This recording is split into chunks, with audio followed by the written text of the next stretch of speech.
فهد، في موضوع انت كنت تبغى تتكلم عنه يخص نايف هزازي.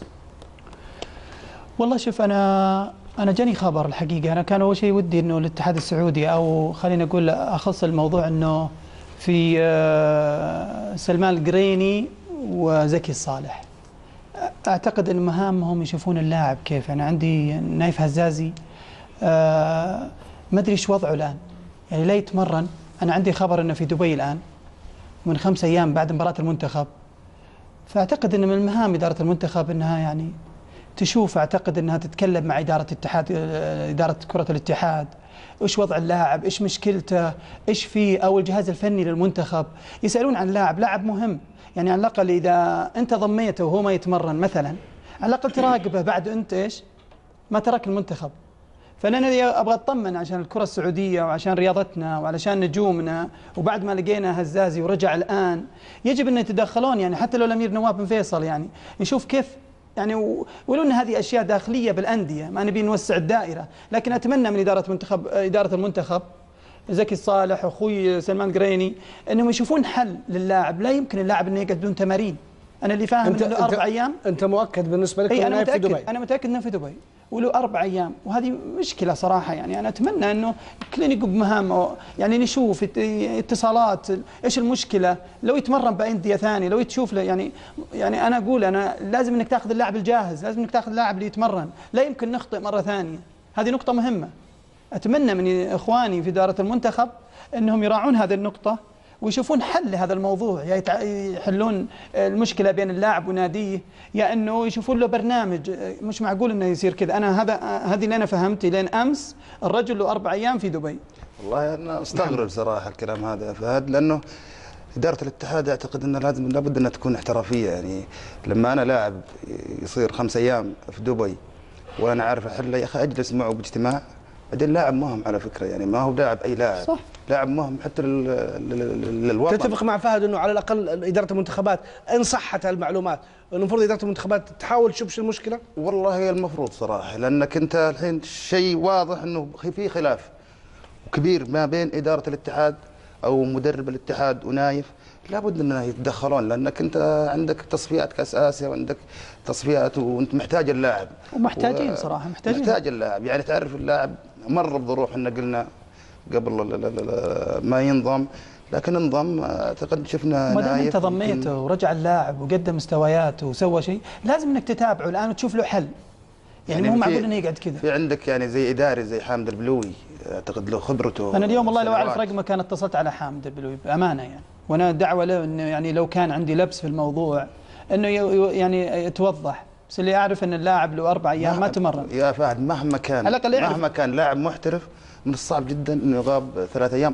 3 ايام مستحيل، ممكن يومين بعد مباراه المنتخب. لا هو عنده، لكن لما 5 ايام هو عنده اختلاف قبل، عنده شيء انه يمكن ما ادري يبغى يحترف برا. طيب يا شباب، تاكدونا من اداره الاتحاد على المعلومه اللي قالها فهد. يا ليت والله يطلبون اداره الاتحاد تاكدوا من المعلومه، حتى لو يعني اي احد يبلغنا، بس يعلمنا نايف موجود ولا مش. الهدف من طرح الموضوع، الهدف هو المصلحه العامه. صحيح. الهدف انه نقرب وجهات النظر. إذا في صدق مشاكل بين اللاعب والاتحاد، أن أحد يدخل من رجالات الرياضة عندنا، رئيس اتحاد، مدراء كرة، توصل لأمير نواف، يعني أن نحل مشاكل زي هذه تعيد بفائدة الكرة السعودية. نقرب وجهات النظر، يعني سواء كان من اللاعب أو من الإدارة. يعني أنا اللي أعرف إن كان في خلاف من قبل المنتخب. بس هل الخلاف مادي؟ هذا السؤال. ما أدري، هو في مشكلة. لأنه المفروض أنه أعضاء الشرف الاتحاد هم اللي يتدخلون بعد. يعني أعضاء الشرف الاتحاد نادي كبير مثل الاتحاد يملك الجماهير ويملك المال ويملك هذا. اعتقد انه المفروض انه يتدخلون اعضاء الشرف، يجلسون مع رئيس النادي ويجيبونهم او واحد من اعضاء الشرف انه يجي ويصلح بينهم ويرجع نايف كما كان نايف. لانه اللي عرفت انه يدور نادي الان، هذا اللي انا فهمت، هذا اللي خلاني اقول انه استغرب لاعب يدور نادي. المفروض وكيل الاعمال هو اللي يدور لك. لانك اذا انصدمت، اذا انك صارت مشكله معك مع ناديك، ما انت في عصر الاحتراف، قد يقول لك ناديك روح دور لك نادي او دور لك اي شيء، او قد تكون اذا ما لقيت، اذا صار في شيء مسدود. انا ما اتمنى ان هذا الشيء انه يكون صحيح، انا ما اتمنى والله. بس الان انا اقصد انه في خلاف، انه ما اتمنى انه يكون شيء يعني مسدود بين الاتحاد واللاعب. بس لا والله الان نايف انا متاكد انه يحب الاتحاد. الان 6 شهور الفريدي وقع الاتحاد، تمرن بالهلال بكل احترافيه. يوسف السالم هذا قاعد يلعب مباريات الان، بكل احترافيه.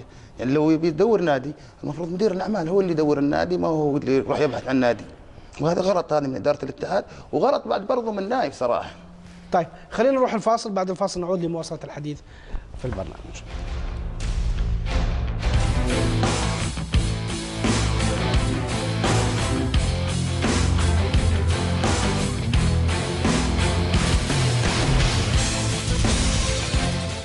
قطبى العاصمة على موعد في نهائي كأس ولي العهد.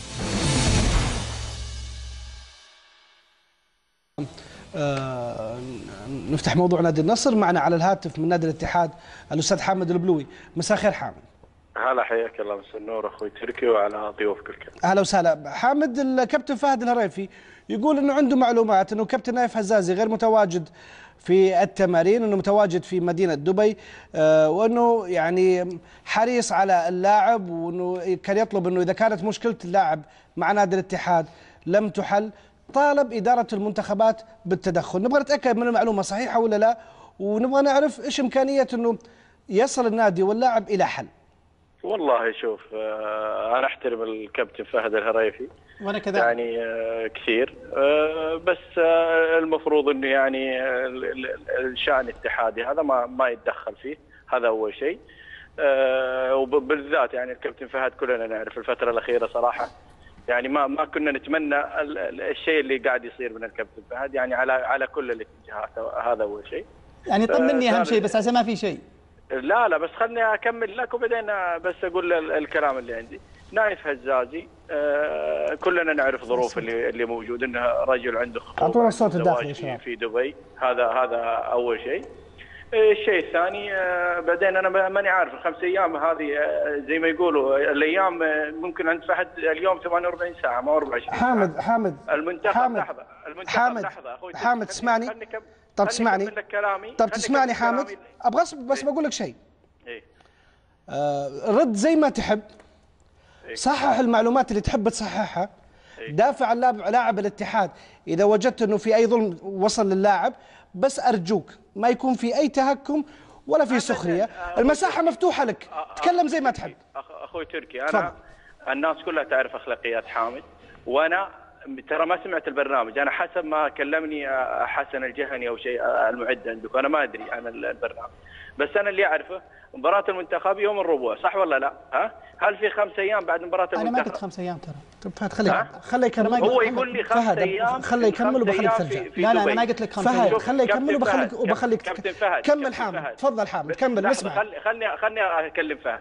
كابتن فهد يعني انا اول شيء محمد، اول شيء اسمعني شوي، اسمعني حامد معلش خليك اهدى شوي، ترى انا جايبها بمصلحه عامه. ان اخطيت، ان الرجل ما كان هناك انا متاكد 100%. ان اخطيت حامد، انا لا تفتكر طرحي للموضوع اني ابغى اخلق مشكله ولا لا، والله انا المصلحه العامه تهمني، هذه اللي لازم تفهمها. شوف والله اتمنى انه يقعد بالاتحاد، وبالعكس هو يحب بقول لك الكلام اللي انا اشوف كابتن فهد وللجميع. تفضل. انا صريح يعني ما عندي وقت. انا بعد مباراة المنتخب، اسمع، بعد مباراة المنتخب كلمني الكابتن سعود كريري قال لي انا ابغى منك ومن المدرب، تكلم المدرب انه بدال ما هي الاجازه يوم واحد احنا نبغى خميس وجمعه، احنا كلاعبين نبغى يومين. قلت له انا اشوف المدرب وارجع. الله يطمنك بالخير، هذا اهم شيء. خلني اوصل لك الفكره وبعدين انا اقولها لك وانت والناس الاشاعات كثيره، بس انا صراحه موضوع هزازي شوي حساس من ناحيه الكلام اللي قاعد يدور حواليه، يعني حرام نظلم الولد في اشياء ما هي موجوده فيه. الموضوع اللي حصل كلمت المدرب قلت له سعود كريري طلب كذا ايش رايك؟ قال اصلا خلاص ما في مشكله، يجوا يوم السبت. نايف هزازي اول واحد في تمرين اليوم موجود هو نايف هزازي. سعود كريري احمد اليوم موجود في التمرين. اي ما شاء الله يبشرك بالخير.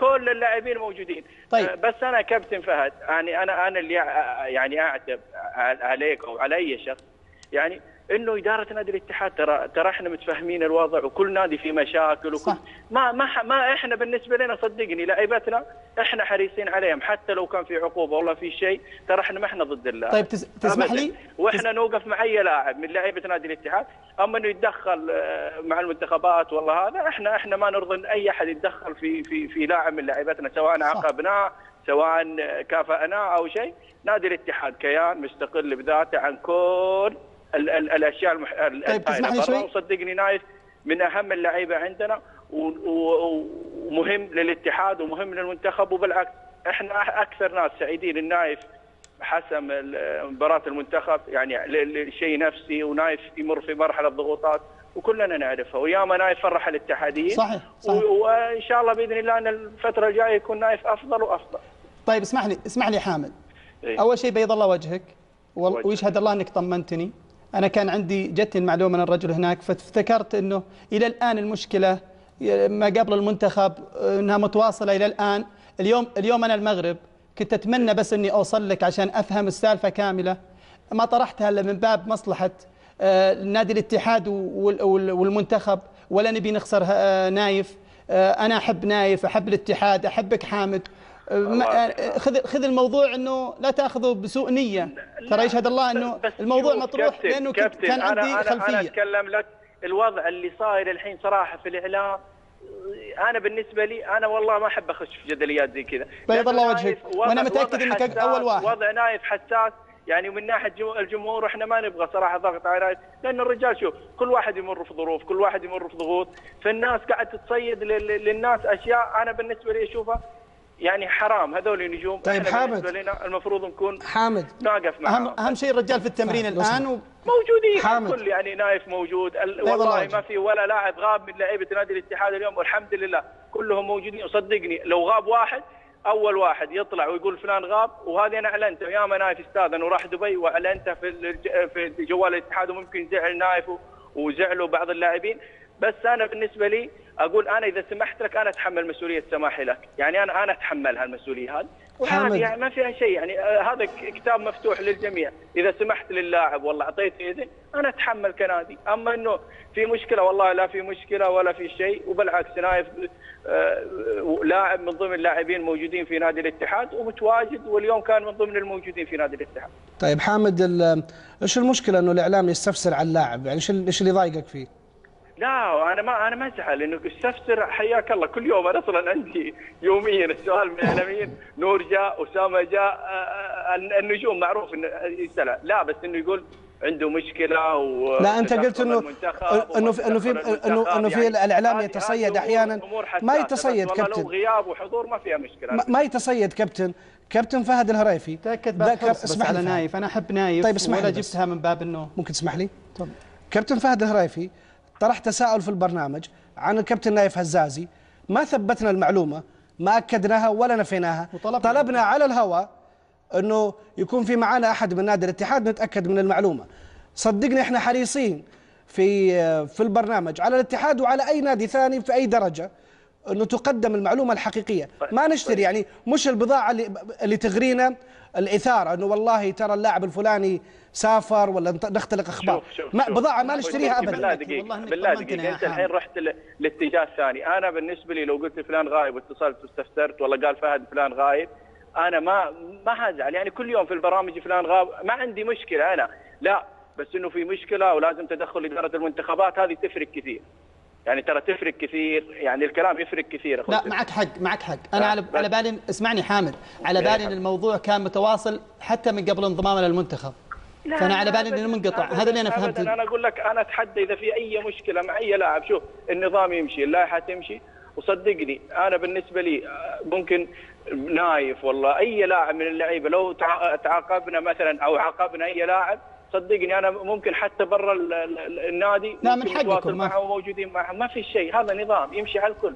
ما هو حامد اللي حاطه نايف بس مستقصدين، لا بالعكس. نايف اذا بنجامل احد اكيد نايف واحد من النجوم اللي المفروض ان نجاملهم، بس هذا نظام. يعني انت تتعامل مع 30 لاعب، ما هو لاعب واحد والله اثنين. انس الشربيني نفس النظام غلط وعاقب النادي. حامد اتمنى تتقبل استفساري في هذه النقطه بحسن نيه. لا بالعكس ولا تاخذها يا حامد.